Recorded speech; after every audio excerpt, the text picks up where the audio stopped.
Adipose tissue plays a central role in glucose homeostasis, a fact often overlooked in discussions that focus solely on skeletal muscle or the pancreas.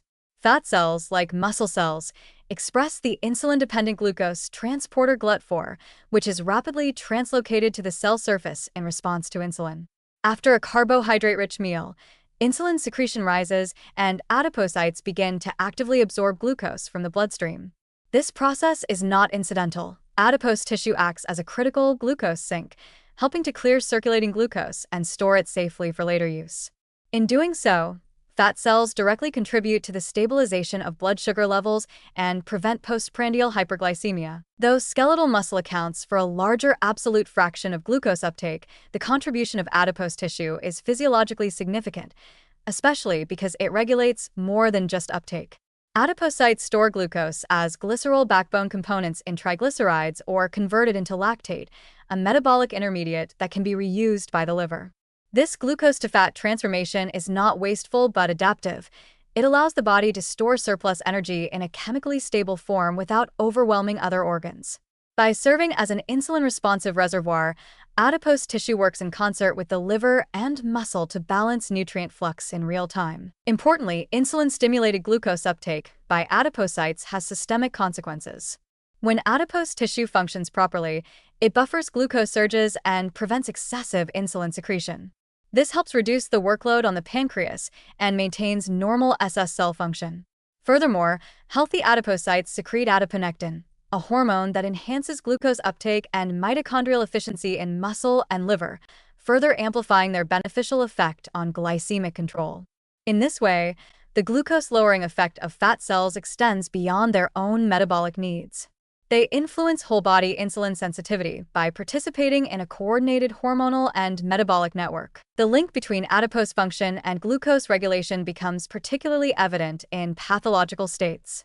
In insulin-resistant adipose tissue, characterized by inflammation, hypertrophy, and impaired GLUT4 translocation, glucose uptake becomes blunted.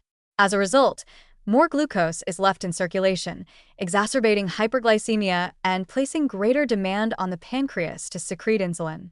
This sets off a vicious cycle of compensatory hyperinsulinemia, worsening insulin resistance in other tissues, and eventually leading to SS cell exhaustion and type 2 diabetes.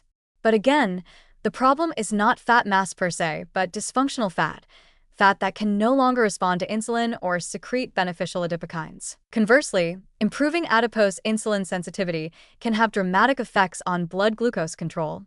Weight loss through dietary intervention, exercise, or pharmacologic agents like thiazolidinediones, which enhance insulin signaling in fat, can restore GLUT4 function and glucose uptake in adipocytes.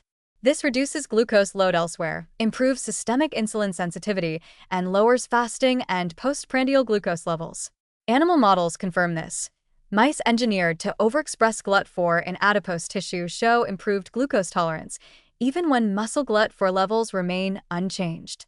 These findings highlight how strategically important adipose tissue is in the body's glucose management system. Additionally, during overfeeding, adipocytes help absorb the overflow of both lipids and glucose. This dual buffering capacity, trapping excess energy in a controlled, insulin-dependent manner, protects organs like the liver from the glucose and lipid burden that would otherwise drive steatosis and insulin resistance. In this role, adipose tissue serves not as a contributor to disease, but as a frontline responder that temporarily neutralizes dietary excess, buying time for the body to adapt or recover. In this light, fat cells must be understood not just as storage units, but as insulin-responsive regulators of energy traffic. Their ability to absorb glucose in response to insulin makes them essential participants in glycemic control. The health of adipose tissue, its GLUT4 activity, insulin sensitivity, adipokine profile, and cellular flexibility may determine whether glucose is safely managed or spirals into dysregulation. Supporting adipocyte function, rather than simply reducing fat mass, may be the more intelligent strategy for long-term metabolic stability. Far from being obstacles to health, adipocytes, when metabolically competent, act as glucose moderators, energy balancers, and systemic protectors. Their participation in glucose homeostasis is not only necessary but beneficial, underscoring once again that the problem is not the existence of fat, but its dysfunction.